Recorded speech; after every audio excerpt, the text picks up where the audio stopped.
explosion, no obvious cruelty, no single memory you can point to and say, that's where I broke. What you remember instead is quiet. You remember being fine. You remember being low maintenance. You remember learning very early how to take up as little emotional space as possible. You learned when to speak, and more importantly, when not to. No one told you directly that your feelings didn't matter. They just didn't arrive anywhere. Your sadness wasn't punished. Your fear wasn't mocked. Your excitement wasn't celebrated either.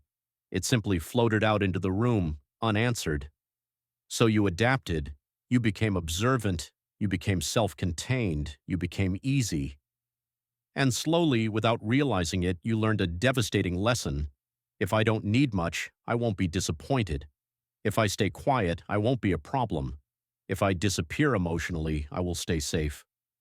This is the psychology of a child who was quietly neglected, and the paradox that follows them into adulthood is this. The very traits that once protected you are now quietly suffocating you. You are not broken. You are not dramatic. You are not damaged in a way that shows. You are muted. You move through life competent but disconnected, capable but unseen, strong in a way that feels lonely rather than empowering. And the most confusing part? You were often praised for it. You're so mature. You're so independent. You don't ask for much. No one realized they were praising a child who learned that having needs was unsafe. Psychologically, quiet neglect is one of the deepest forms of childhood trauma precisely because it leaves no visible wound. There was no chaos to rebel against, no villain to point to, just an absence. In psychology, this is called emotional neglect, not what happened to you, but what never happened. No consistent emotional attunement, no one regularly mirroring your inner world back to you, no felt sense of being tracked, held, or emotionally prioritized. A child's nervous system does not develop through care alone, it develops through response. When a child reaches outward emotionally and no one reaches back, the brain adapts. It learns that expression is inefficient, that connection is unreliable, that self-containment is survival. This creates a quiet form of hypervigilance, not the anxious, panicked kind, but a constant internal monitoring. You became exquisitely sensitive to others' moods while disconnecting from your own. You learned how to regulate yourself because no one else consistently did.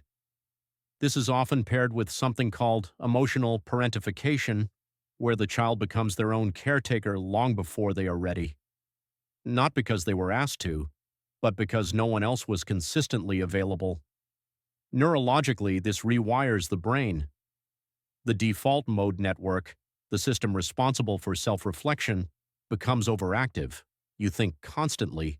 You analyze yourself endlessly. You replay conversations.